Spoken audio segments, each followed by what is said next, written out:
दो चेंटा, चेंटा जानते हैं ना, चिंटा क्या बोलते हैं गुजराती में, मोकड़े मकोड़े।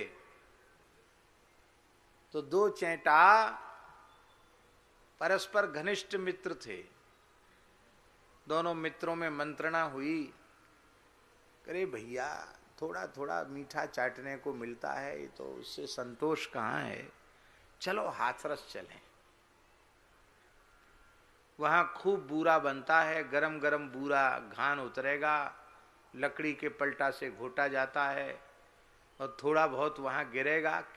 भाई बूरा जहां बनता है कारखाना, उसमें कितना सावधानी करो कुछ ना कुछ तो नीचे गिरता ही है। आनंद से खूब छूट पट्टी बूरा खाएंगे, हाथरस का बूरा। दोनों चेंटा वृंदावन से चलते चलते चलते चलते चलते चलते अंत में हाथरस पहुंचे ही गए। एक बनिया की दुकान पे पहुंचे जहां बढ़िया सुंदर बूरा बनता था। कई कई कड़ाही चढ़ रही थी और पलटा चल रहे थे जोर जारी से। इतना आनंद हुआ उन चेंटाओं के मन में, बोले वाह आज जीवन का फल मिल गया, इतना मधुर।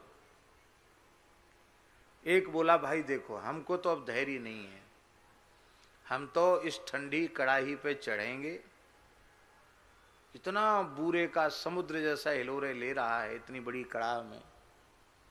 दूसरे ने कहीं पलटाऊ तो चल रहे हो है, कहीं पाम फिसल गयो और तू भीतर चलो गयो तो हड्डी पसली कछु मिलेगी नहीं और बूरे के साथ घुट घुट के तू बूरो बन जाएगा।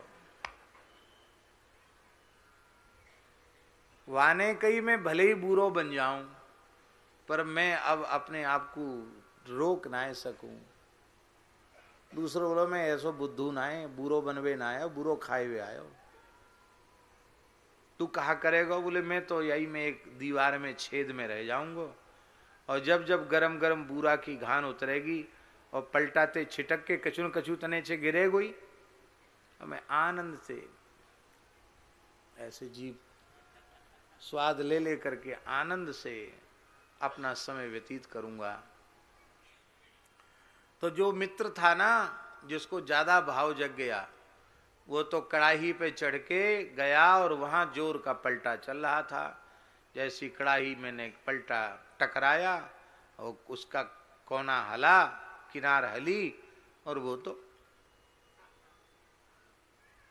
उस बूरा के समुद्र में कूद गया और घुट घुट के बूरा हो गया। बूरे में और चेंटा में भेद समाप्त हो गया। और दूसरा आनंद से किसी छिद्र में बैठ गया और जब जब बूरा का घान निकलता तो ये बूरा क्या है, यही है भगवान की लीला। कभी नाम का रस, कभी रूप का रस, कभी लीला का रस, कभी धाम का रस, कभी उनके प्राण प्यारे भक्तों के प्रेममय चरित्रों का रस। यही बूरा जब उतरता है और जब कुछ न कुछ नीचे गिरता है तो उन्हीं का स्वाद का अनुभव करके वह अपने जीवन को धन्य बना लेते। इसलिए भैया ठाकुर जी के दास बनो, ठाकुर जी के सेवक बनो। भगवान बनने में लाभ नहीं है, भगवान का भगत बनने में लाभ है।